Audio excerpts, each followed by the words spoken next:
నమస్తే welcome to hash tag you నేను మీ Rajesh. So ఇప్పుడు దేశవ్యాప్తంగా రాజకీయ వర్గాల్లో చర్చ ఏంటంటే బీహార్లో ఏ కూటమి గెలవబోతా ఉంది అని. సో ఇప్పుడు బీహార్తో పాటుగా చాలా వరకు దేశంలో 12 చోట్ల ఉప ఎన్నికలు ఉన్నాయి. కానీ ఉప ఎన్నికలు అన్నిటికంటే కూడా బీహార్ గెలుపు చాలా ముఖ్యం బీజేపీకి, అట్లాగే నరేంద్ర మోదీకైనా కూడా. సో అందుకనే బీజేపీ విస్తృతంగా అక్కడ ప్రయత్నాలు చేస్తోంది. సో ఇప్పుడు బీహార్ ఎన్నికల తర్వాత నెక్స్ట్ దేశంలో రాబోయే ఎన్నికలు వెస్ట్ బెంగాల్ అట్లాగే తమిళనాడు వరుసలో ఉన్నాయి.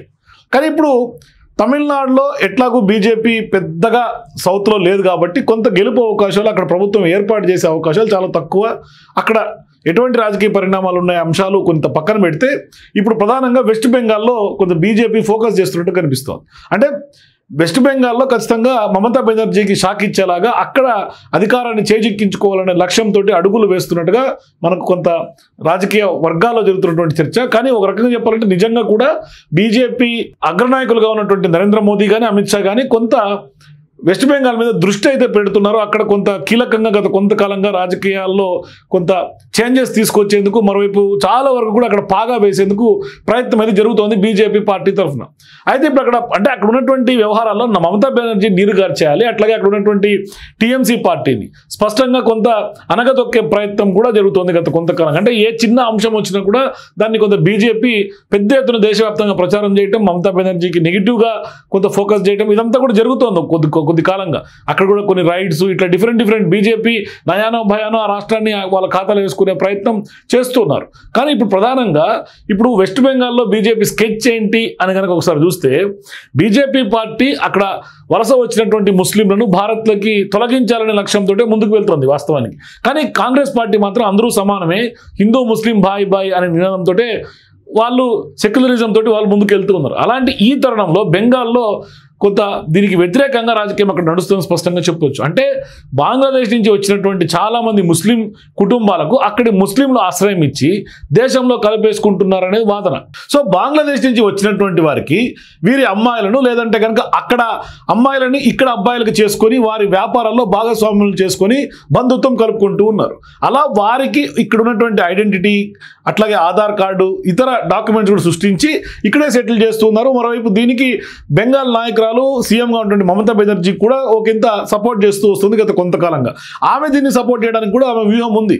ఎందుకు ఇలా సపోర్ట్ చేస్తుంది, ఎందుకు దానికి ప్రధాన కారణం ఏంటి అని చూస్తే ముస్లిం ఓట్లను వాడుకోవటం, ఆ ఓట్లను వాడుకొని తద్వారా గెలవటం. మరి ఎన్నికల ఎజెండాగా ఇదొక జరుగుతోంది తతంగం అంతా కూడా. అలాంటి తరుణంలో బెంగాల్లో ఇప్పుడు మరో వివాదం రాజుకుంటోంది. అంటే ఇతర దేశస్తులైనటువంటి బంగ్లాదేశ్ వారు బెంగాల్కు ప్రవేశిస్తే అక్కడ పౌరసత్వం అందిస్తున్నారు, కానీ హిందువులను మాత్రం ఇబ్బందులు పెడుతున్నటువంటి పరిస్థితి. దీనిపై స్పందించినటువంటి బీజేపీ నయా ప్లాన్ వేసింది. ఎలాగైనా హిందువులను కూడా రక్షించాలని చెప్పి కొంత సిఏఏ పేరుతో రకరకాలుగా వారిని ఆదుకుంటోంది. అంటే ముఖ్యంగా బంగ్లాదేశ్లో ముస్లింల ద్వారా కొంత అణచివేతకు గురయ్యేది హిందువులు మాత్రమే. అక్కడ హిందూ అమ్మాయిలను ముస్లింలు ఇబ్బందులు పెట్టడం, అట్లాగే వారిని బతకనివ్వకపోవడం వల్ల చాలామంది వలసలు వచ్చి బెంగాల్కు చేరుకుంటూ ఉన్నారు. కానీ వారికి మమతా బెనర్జీ పౌరసత్వం, ఐడెంటిటీ కార్డు అసలు ఇవ్వడం లేదు. దీనికి ప్రధాన కారణం ఇక్కడ హిందువుల సంఖ్య పెరిగితే బీజేపీ సపోర్ట్ దొరుకుతుందని కూడా ఆమె ఆలోచన చేస్తున్నటువంటి పరిస్థితి. దీంతో ఇప్పుడు ముందుకు వచ్చినటువంటి బీజేపీ బెంగాల్లో కొంత సిఏఏ పేరుతో వేలాది శిబిరాలను ఏర్పాటు చేస్తోంది. ముస్లింల హింసకు తట్టుకోలేనటువంటి హిందువులు ఎవరైనా సరే ఆ శిబిరాల్లో చేరుకొని హ్యాపీగా జీవించవచ్చని కూడా బీజేపీ చెప్తోంది. అట్లాగే వారికి కూడా ఇక్కడ దేశ పౌరసత్వం కల్పించి రక్షణ కల్పించేందుకు అన్ని రకాల చర్యలు కూడా తీసుకుంటోంది బీజేపీ. ఇంతటి చర్యకు పాల్పడడానికి రాబోయే రోజుల్లో హిందువులను బెంగాల్లో కొంత ఆ సంఖ్య పెంచితే ఖచ్చితంగా అధికారంలోకి రావడమే లక్ష్యంగా బీజేపీ పావులు కదుపుతుంది. అంటే హిందువుల సంఖ్య పెంచి హిందువుల ఓట్లతోటి ఖచ్చితంగా బీజేపీ గెలవాలన్న ఒక బిగ్ ప్లాన్ వేసుకుంది. సహజంగానే హిందుత్వానికి అట్లాగే హిందూయిజానికి బీజేపీ కొంత పేటెంట్ లాగా వ్యవహరిస్తూ ఉంటుంది.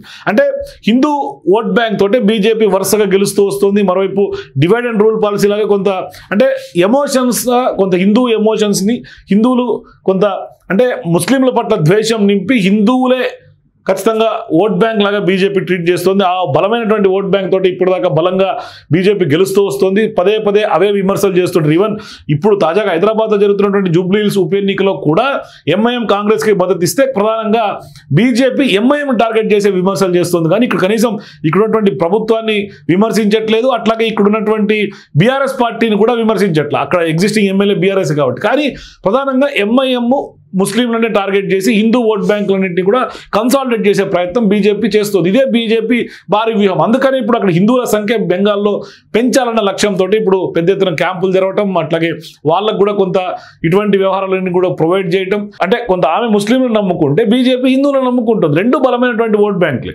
సో అందుకనే ఇప్పుడు ప్రధానంగా మమతకు దెబ్బ కొట్టేందుకు బీజేపీ భారీ స్కెచ్తో ఇప్పటి నుంచే కొంత అక్కడ బెంగాల్లో ఫోకస్ చేస్తున్నట్టు కనిపిస్తోంది.